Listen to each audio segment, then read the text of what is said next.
志村けん東村山の末っ子が日本を笑わせるまで雪の中で12時間一人で待ち続けた18歳がいた。脱走しスランプに耐え、それでも諦めなかった男の話。天才と呼ばれた人にも何度も折れかけた時間があった。それでは前半をどうぞ。昭和25年2月20日、東京東村山。志村康則という名の男の子が3兄弟の末っ子として産声を上げた。後に志村けんと名乗るその人の出発点はごく普通のどこにでもある家庭だった。父健二は小学校の教諭でだった。柔道5段の腕を持ち、背は小さいが体はがっちりとしていて、家の中で一番恐ろしい存在だった。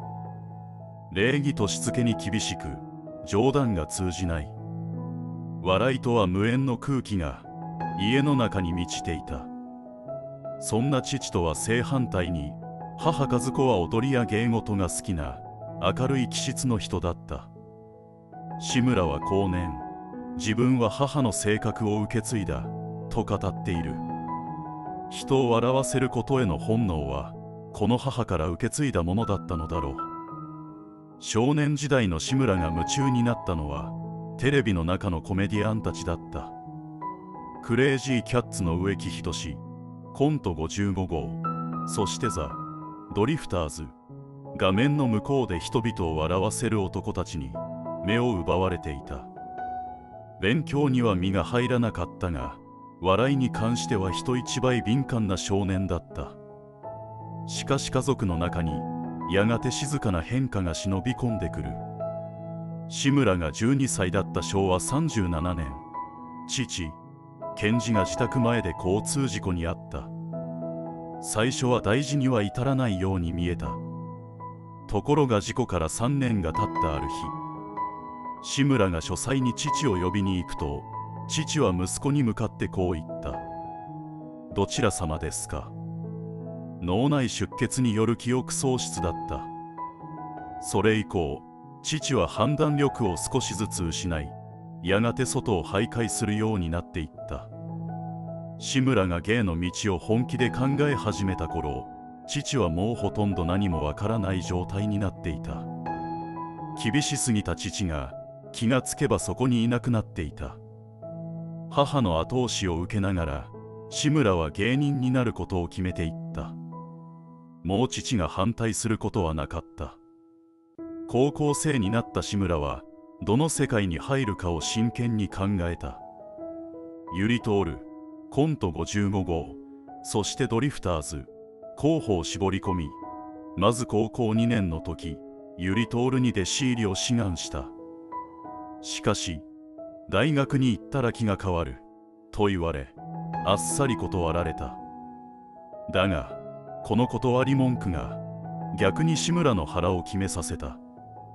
大学には行かない。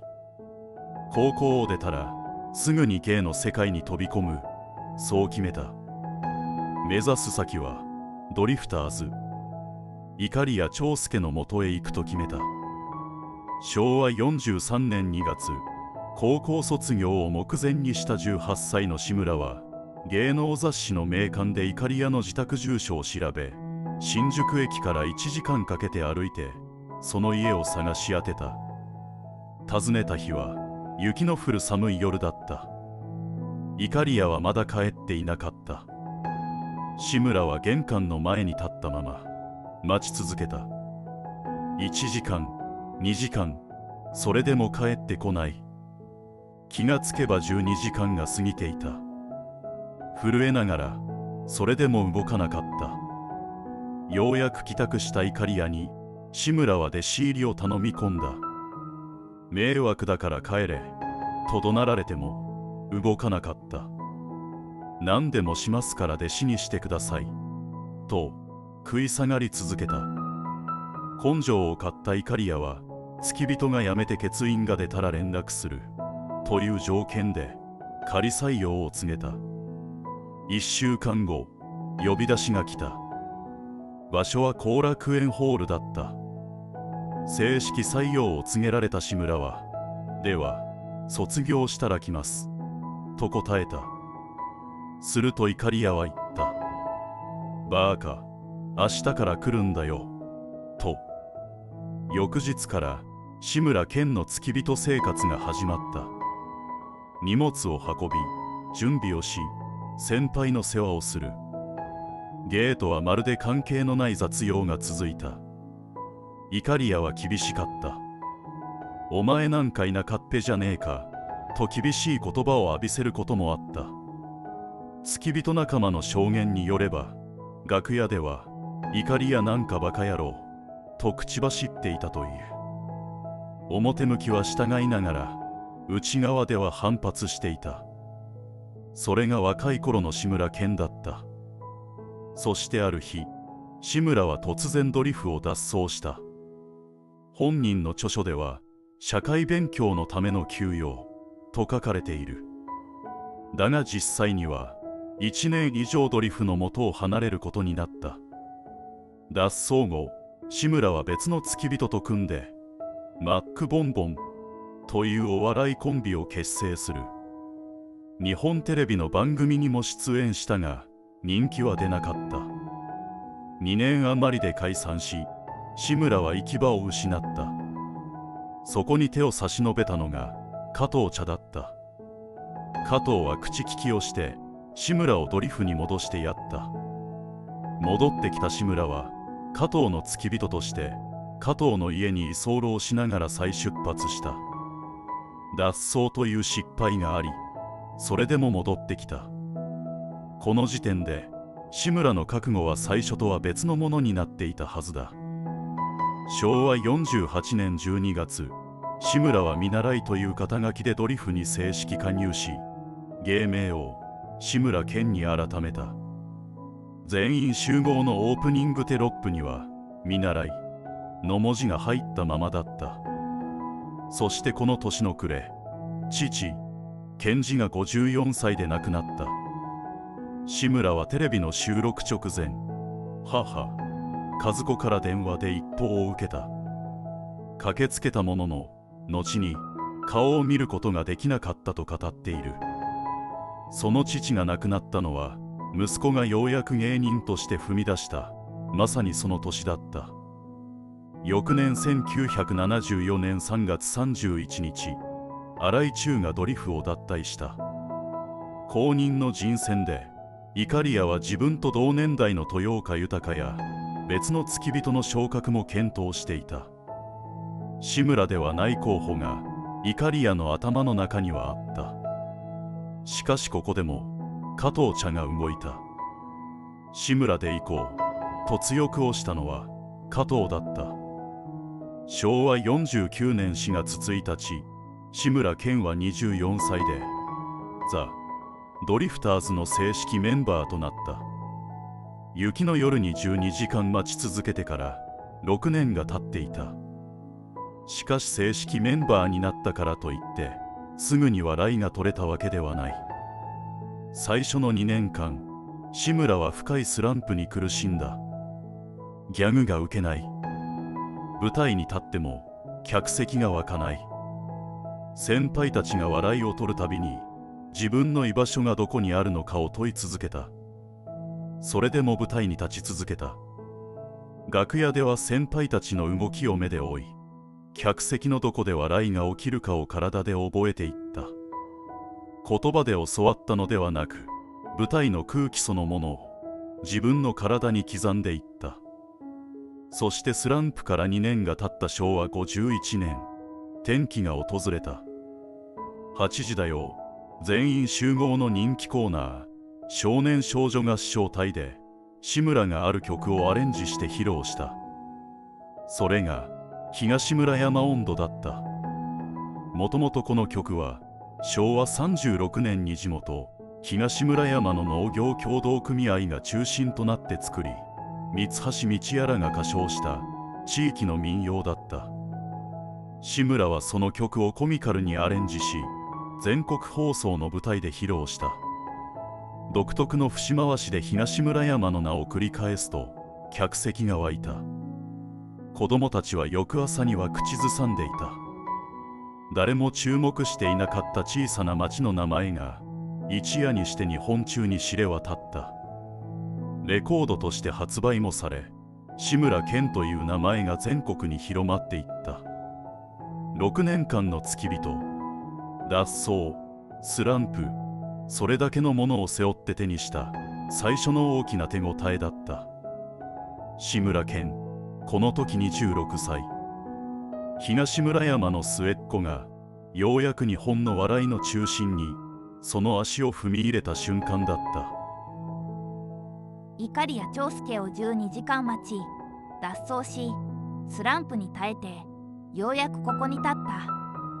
それは才能の話ではなく、何度転んでも戻ってきた人間の話だった。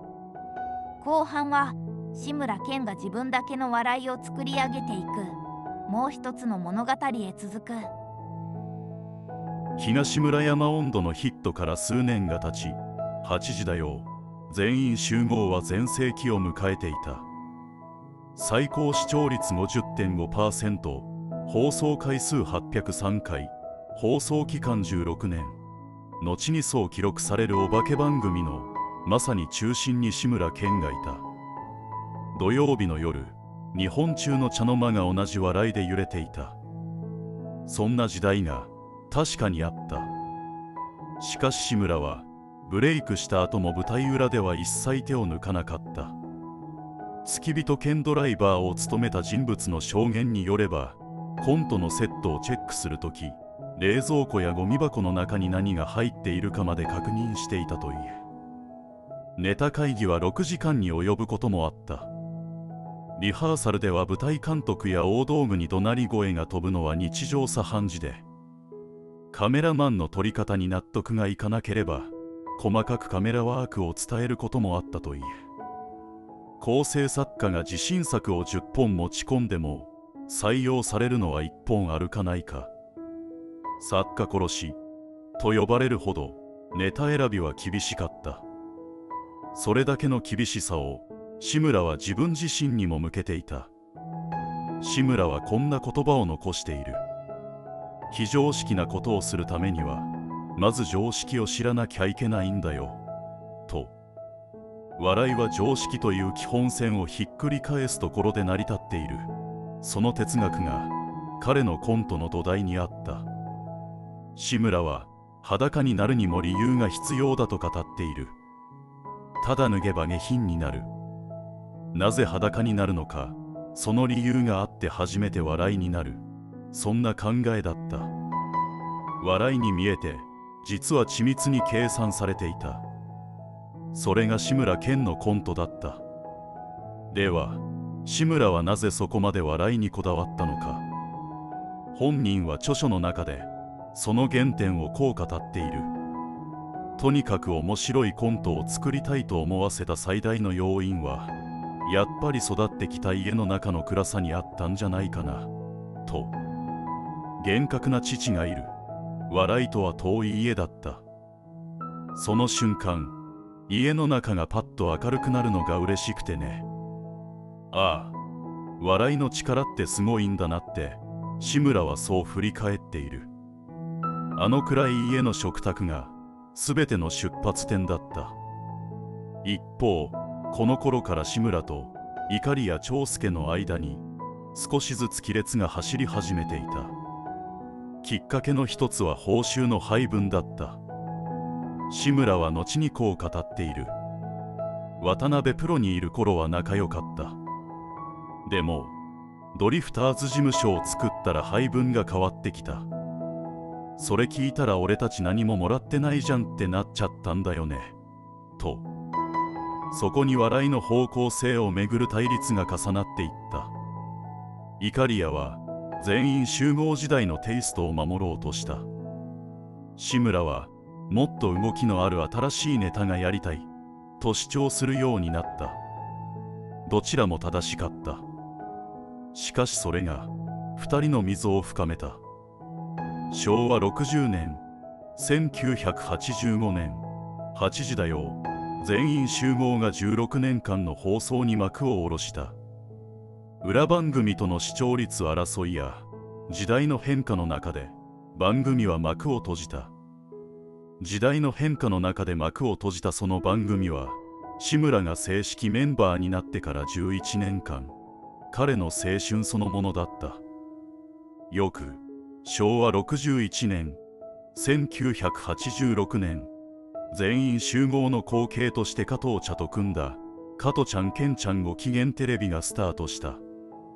この番組では加藤がボケ、志村がツッコミという、それまでとは逆の役割だった。同じ年の4月、志村けんのバカ殿様が独立した番組として初めて放送された。白塗りの顔、太い眉、オレンジ色の着物、バカ殿のキャラクター自体は全員集合時代のショーコントが元ネタだったが、独立した番組としてこの年に生まれた。昭和62年、1987年、冠番組「志村けんの大丈夫だ」がフジテレビでスタートした。この番組の中で生まれたのが変なおじさんだ。ハゲ頭に青ひげ、ピンクの桃引き、紫の腹巻き。女の子から「このおじさん変なんです」と叫ばれ、そうです、私が変なおじさんですと踊り出す。一度見たら忘れられないあのキャラクターはこうして生まれた。変なおじさんとは別に志村は多くの老人コントも演じている。そのモデルについて記憶を失い徘徊するようになった父、あの暗い家のあの父の姿。本人はこの時期の父親をモデルにしたと明かしている。笑いの皮をかぶせながら志村けんは父の記憶を演じ続けていた。大丈夫だはその後6年にわたって放送が続いた。志村のコントはマンネリと言われることもあった。志村はマンネリで大いに結構と言い切っている。定番があるのは恥ずかしいことではない。むしろそこまでやり込める人がどれだけいるのか、そんな自負があった。何十年もやり続けてたどり着いた定番、それを誇りに思っていた。ドリフ大爆笑ではイカリアとの確執がオンエアに影響するほど深刻になった時期があった。関係者の証言によれば5、6年ほど同じ番組に出演しながらほとんど顔を合わせない時期があったとも言われている。当時の志村はかなり率直な言葉も残している。こんなこと言っちゃうと失礼だけど、僕は今のイカリアさんが面白いと思わない。コントは今一緒にできない。と、師匠と弟子の間に言葉では渦まらない何かが横たわっていた時期があった。しかし年月が経つにつれ、互いの仕事を認め合う言葉が少しずつ外に出るようになっていく。イカリアは著書「ダメだこりゃ」の中でこう書いている。音楽に関しては二流か四流の集まりで、笑いに関しては素人の集まりでしかなかったドリフだったが、今思えばこの志村だけが本格的なコメディアンの才能を備えていたのかもしれないと。志村もまたイカリアの死後に自分の師匠として間違いはなかったと述べている。言葉は遅れてやってくる。それでも届いた。志村の後輩への接し方はというと、千鳥の大悟はこう語っている。志村の番組に出演して漫才を披露した時、面白いなお前、今度一緒に飲みに行こうかと誘われたことを明かしている。後日六本木の高級クラブに連れて行ってもらったという。座るだけで1人5万円という店だったらしい。大悟はその席でこんなエピソードを語っている。ある時、志村と一緒に女性のパンツを必死に覗こうとするコントをした。オチは鼻血を流す2人の顔のアップ。大悟は目いっぱいスケベそうな顔をした。しかし志村はスンとした真面目な表情をしていた。後で志村に聞くと、本当のスケベは自分が鼻血を流したことなんか気づいていないわけ。芝居としては真剣にパンティーを見たい顔をしていないといけないと言われたという。大悟はこう語っている。お笑いの教科書で言うと10ページ目から始めてきた俺が芸人20年やって初めて1ページ目を教えてもらったと。笑いをとことん真面目に考えていた。それが志村けんという人だった。平成16年2004年3月24日、碇谷長介が72歳で亡くなった。訃報を聞いて真っ先に告別式に駆けつけたのは志村けんだったという。確執があってもその足は自然に動いた。この後に自分の師匠は碇谷長介で間違いなかったと言っていたことが心に残る。師匠の死から16年後、志村けん自身にも突然その時が来た。令和2年2020年3月、志村は山田洋次監督の映画「キネマの神様」の撮影に入っていた。菅田将暉とのダブル主演「ポッポや」以来約20年ぶりの映画出演だった。その「ポッポや」への出演も実は異例のことだった。志村は長年コントとバラエティ以外のテレビや映画には出演しないことを信条にしていた。しかし高倉健本人から自宅の留守番電話に直接メッセージが残されていて、高倉さんの申し出を断るわけにはいかなかったと出演の理由を語っている。そのテープは後も家宝として大切に保存していたという。そして「キネマの神様」3月1日にクランクインし、撮影は順調に進んでいた。しかし3月17日、志村は倦怠感を訴えた。発熱と呼吸困難が続き、3月20日に重度の肺炎と診断されて都内の病院に入院した。3月21日から意識がなくなった。会話もできない状態になった。3月23日、新型コロナウイルスの陽性が判明した。そして3月29日、志村けんは70歳で息を引き取った。コロナウイルスという言葉がまだ多くの人に実感を持って届いていなかったあの春、国民的コメディアンの死は日本中に衝撃を与えた。本人ももっと笑いをやりたかったであろう。これから見せようとしていた笑いが何だったのか、私たちは永遠に知ることができない。東村山の末っ子として生まれ、12時間待ち続け、脱走し、スランプに耐え、師匠と争い、それでも笑い続けた男が言った。志村けんがいなくなった後も、バカ殿は画面の中で笑い続けている。変なおじさんは今日もどこかで踊っている。そして東村山の名前はこれからも消えない。本人はこんな言葉を残していた。自分でも飽きてきたというほどやり込んだ時に、ようやく世の中がそのギャグを受け入れてくれると。やり込んでやり込んでやり込んで、その果てに届いた笑いが今もこれからも残っている。志村けんという人の人生には笑いの裏にいくつもの傷があった。お笑いに対する思い、それは簡単には語れない。答えは出ない。ただ笑い声だけが今も残っている。私も個人的に一番好きなお笑いタレントでした。小学生の時に大丈夫だ太鼓欲しかったな。今もこれからも間違いなく私の心に志村けんはいることでしょう。志村、後ろを。それでは次回の主役でお会いしましょう。